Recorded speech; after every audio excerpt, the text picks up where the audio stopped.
Going into freshman year, I was probably the same size as everyone. I didn't really consider it a big deal, but as you know, in high school, everyone just starts going through phases. They start getting bigger. So I started noticing a lot of my friends getting a lot bigger, and I'd always say, oh, I'll grow, I'll definitely catch up. And then years later, I just never caught up in terms of growing. I felt almost stagnant, every year I'd be like, oh, I'll grow an inch, I'll grow a couple inches, and then later along, oh, maybe I'm just having a late growth spurt. And then just in college, I guess I came to the realization that I wasn't going to grow. Bone has regenerative ability, so when we cut a bone and we pull it apart slowly, new bone will grow in the gap. It heals by growing new bone, not fake stuff, not paste, not scar tissue.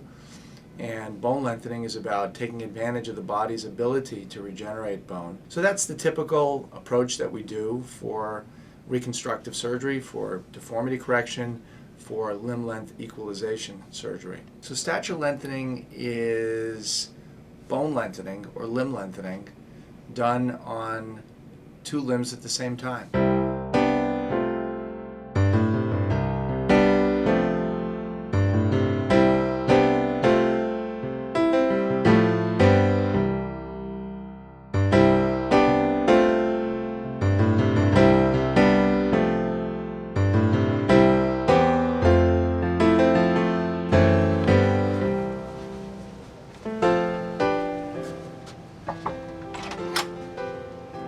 Good morning. Hey, Sam. Hey, Dr. Rozbruch, how are you? Good to see you. Good to see you as always. How you feeling? I'm feeling great. I'm feeling real good. At first, I was like, all right, you know what? I'm accepting it. That's what it is. When you're short, you're short. That's how something that you can't deal with, you can't change. So I was all right with it for a little bit, but then, I don't know, I guess I started growing a little bit more self-conscious about it in college. After college, I came back home, I started working at an after school. I started working with kids. I almost felt like I was the same size as a lot of the kids that I was working with, especially middle schoolers and stuff, and it kind of brought me back to being when I was in middle school, getting my freshman year of high school, that's the size I was and I wasn't going to grow. I came across the surgery and I thought it was a very extreme thing, because they had external fixators. There was a lot more about the surgery that seemed extreme years ago. But then again, as I got older after college, I researched it. So probably another 4 or 5 years later, I started to research it.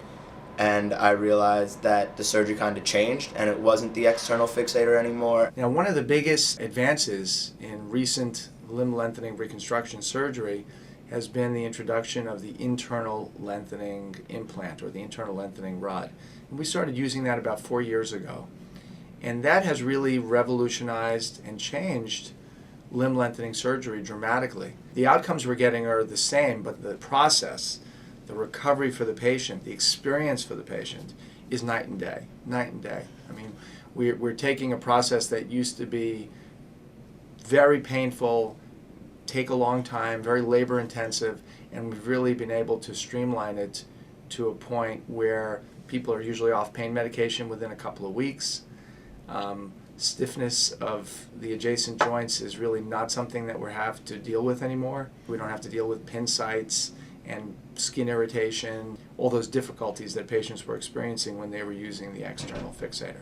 Me understanding what was going on in my body was very key. I wanted to know how it was going to happen, what was going to happen, what I was going to expect, and Dr. Rozbruch was very open to being honest with me and telling me, look, it's not going to be an easy road, this is what you're going to have to do, this is how the procedure is going to be. And he walked me through it step by step by step by step till I was comfortable. Mobility is a little tougher than doing it on one leg, because with one leg you get up, you walk with crutches, you use your strong leg to propel yourself, and little by little you can increase the weight and start doing more and more and more with the operated leg. With stature lengthening surgery, since both legs are being done at the same time, the ability to mobilize and really get up becomes much more difficult for patients. And furthermore, with stature lengthening surgery, we're doing big lengthenings. Our goal in most cases is to try to do 3 inches of length.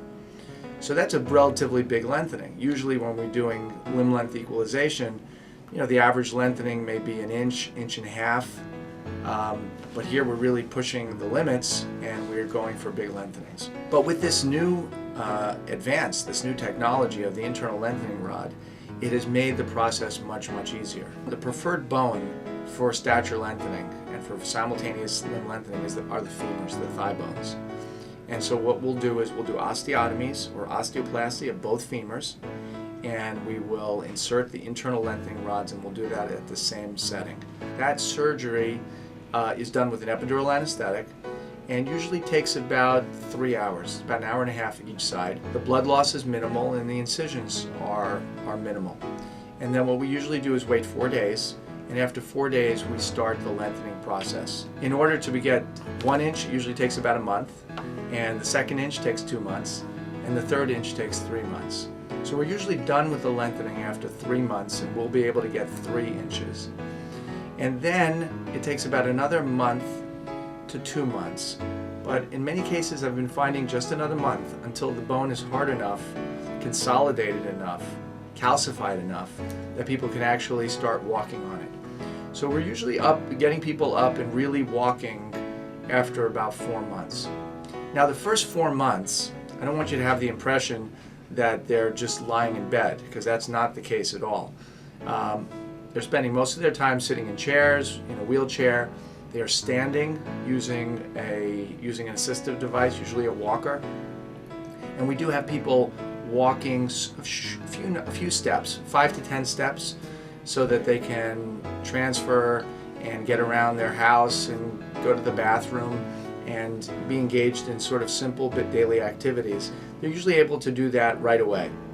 So they have that degree of independence, but they're really not doing a lot of walking. And it takes about 4 months to get to the point where I can say, hey, listen, the bone looks good and it's healed enough and you can start walking on it.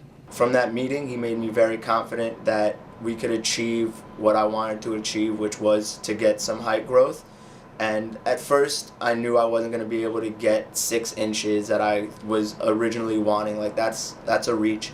But Dr. Rozbruch kind of calmed me down, and he told me that I can get my 3 inches. Stature lengthening surgery has been somewhat of a controversial subject. We do it for patients who have short stature, who have deformities. We'll do it for patients with dwarfism who have extremely short stature. But there is another group of patients, and they're patients who we call people with constitutional short stature. And so the typical person that expresses interest in this procedure is usually a man, but not always. We've had some women patients, but it's usually a male who is in the bottom 5th percentile of height.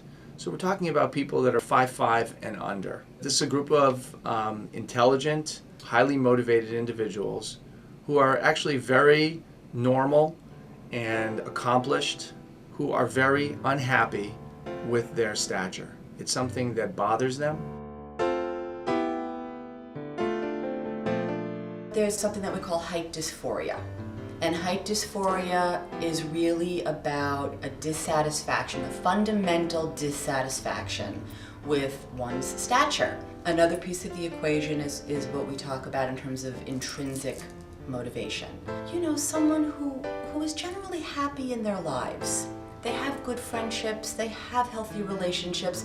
There's just this nagging sense that something about their stature is holding them back. And so Sam immediately seemed to me like the kind of young man that was a perfect candidate, in the sense, totally normal, highly motivated, energetic person who has this one issue. This issue really, really bugs them. I never felt that anyone was trying to ever attack me about being short. It was more the way that I felt about it. You know, like, I don't really care about other people and their thoughts and their opinions. But when I look into myself, I always felt like I was bigger. I always felt like I was a different person sometimes. And I felt like not growing physically almost stunted my growth mentally. So it was a big thing for me to grow physically. I felt like if I was to grow physically, I would be able to grow more as a person, as an individual. It's really about improving their emotional and psychological well-being, rather than, well, I'll get a better job if I'm taller. I'll go out on more dates if I'm taller. That's less important from my vantage point. It's more about really the person's fundamental well-being. I wanted to make sure that I was not going to operate on people who were psychologically unstable. And I also wanted to make sure that if I did this surgery for an individual, that it was going to have the intended effect, which is make them happier. I wanted to make sure that we didn't get into a situation where people were not going to be happy, or they were going to constantly be seeking more or additional height, and and sort of asking for what I thought were unreasonable things. I often ask patients, if you can't do the surgery with Dr. Rozbruch, what are you going to do? I have some patients say, I will travel the world. I will spend my last dime to have this procedure. That is not somebody I think will derive benefit, because the expectations far and away outweigh what can reasonably be expected. One glaring factor that keeps it way from the line is somebody who either has had multiple cosmetic procedures or somebody who is planning to have multiple cosmetic procedures, because to my mind, it will never be enough. I had a conversation in this room. I brought 6 of my friends in this room. We had a conversation, and it took probably 2 or 3 hours. A lot of us were in tears, and like, they were supportive. They were very scared for me. They didn't, and I think that their fear came from not having an understanding of the surgery like I had an understanding. But if you ask them now, like, they're happy that I went through it. That's another thing that this surgery really showed me, is like, the people that I need and the people that really love me are there. What I have found is, in the properly selected person, this has a very, very significant impact on their lives. It accomplishes what we hope to accomplish. And that, so from a physical point of view, yeah, I take somebody who's 5'4" and I make them 5'7". But the impact is much more significant than that. This isn't a surgery that you can just do if you're not physically and mentally ready for. This is something that you have to know what you're getting yourself into. And even I thought I knew what I was getting myself into. Even then, I didn't really know, but I was prepared for the rough road ahead of me, because I knew that it was a day in and day out battle. But in the long haul, it was definitely worth it. To my mind, it's really about inhabiting one's body in the fullest way possible. And if there's a surgical procedure for the right patient that can ameliorate the psychological condition, then, assuming a person's done a lot of soul searching, done the research, understands the risks and benefits, understands the limitations, then, Dr. Rozbruch and I feel like we want to give that person the best shot at feeling as full as he or she can feel. How's your activity level been? I've been doing like everything I've been wanting to do, everything I thought I would be able to do. I've been playing basketball, I've been running a lot, swimming. It was kind of scary to have a date set for, you're going to break your legs on September 2nd. It's kind of like, but the way I looked at it was, I'm just going to heal from an injury. It's just another injury. I've healed from many, many injuries before. Take it one day at a time. As of right now, I'm very much healing. Slow but sure. It's a day-to-day process, but I'm definitely getting there. So we did your surgery back in September. Yeah. So it's not quite a year, it's about 10 months now. For Yeah. stature lengthening surgery, my job is generally not really to improve functionality, but it's really just the body image aspect of things.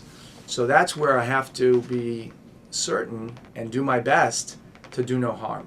And we have been able to do that. I mean, physically, we're able to accomplish the lengthening safely, effectively.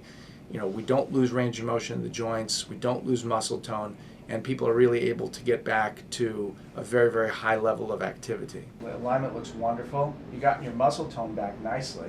Yeah. Turn this way. Good. Turn your back to me. Go up on your tiptoes. Great. Muscles look great. And turn the other way. That's great. Can you do a squat? Can you do a deep knee bend? That's better than me. Stature lengthening surgery is being done all over the world, and a lot of times patients, in an attempt to try to get it done in an economical fashion, will go to other parts of the world to have it done. And I have seen a number of patients over the years who come back with complications from surgeries done elsewhere. And so you got to know what you're doing. There are potential complications, which include infections of the bone, non-unions of the bone, deformities of the bone, contractures or stiffness of the joints. These are the things that come along with limb lengthening surgery. And you have to know how to prevent them, and you have to know how to recognize them, and you have to know how to deal with them and treat them should they occur. Because you can't leave them alone and let them develop into full-fledged complications. I've seen that in patients treated overseas, and we have had to fix that, and that becomes much more complicated. So pull your ankles up like that, great, and down. Great ankle motion. Bend your knee, and hip. I mean, you've got perfect normal mobility. Tighten up this muscle. Lift your leg up. Down. Tighten up this muscle. Lift your leg up. I mean, Sam, your recovery has been extraordinary. Your quads are back to normal. I'm sure they're going to keep getting better and stronger, but I can tell you that your muscle tone and your range of motion already is sort of better than the average person. And so I'm confident that you're going to keep getting better and stronger and stronger. This is the magnet in the rod. These are the little gears. And this entire thing, it represents the 8 centimeters of length that you got. Oh, wow. But look at the quality of this bone. This is fantastic. At this point, now 10 months later, aside from the physical part, how do you feel? What kind of impact has this had for you? Psychologically, it's actually been a lot different than I expected. Like, it's been great. Like, I've been walking around and just, even in the first few days and weeks of walking around, like, I noticed my literal perspective changing on things, being able to grab things a little bit easier. And I used to think about it a lot more, just think about height in general. And now I think that also going through this kind of process and going through it it made me a little bit more modest, and I'm definitely a lot more satisfied. And when I'm walking around, I feel great. I feel much taller. I notice it. My friends notice it, and it's awesome because also people don't notice it. Like when I'm back in the basketball court, people are like, "Oh, you didn't change a bit." I'm like, "I'm happy you think that way." Like that makes me feel great that they think that I'm in the same physical shape that I was before. Right. And mentally, I feel a lot better. Right. Well, you're closer to the basket now. So yeah, 100%. 100%. That was like the biggest day for me too, was just going out and being able to play basketball with my friends again. And they were just as happy for me. I find this group of patients to be a very gratifying group of patients to take care of, and I find that in many ways they're very, very similar, slightly different, but very similar to my overall limb deformity practice, which is taking care of patients with discrepancies and deformities and limb salvage surgery, because even those patients have a aesthetic and body image aspect. The next time we see each other is going to be for the rod removal. Yep. We'll set that up, so we'll talk about that. But that'll be an in and out on the same day surgery. That's awesome. Small incisions, same small incisions we use to put the rods in. Okay. And you'll go home the same day and you'll walk out of the hospital. Can't wait for that day. Okay. Sam, great seeing you. Yeah. Have a wonderful summer. Enjoy the job. My Yeah. pleasure. My pleasure. Thanks. Okay, take it easy. Say hi to your mom for me. For sure. Okay, bye-bye.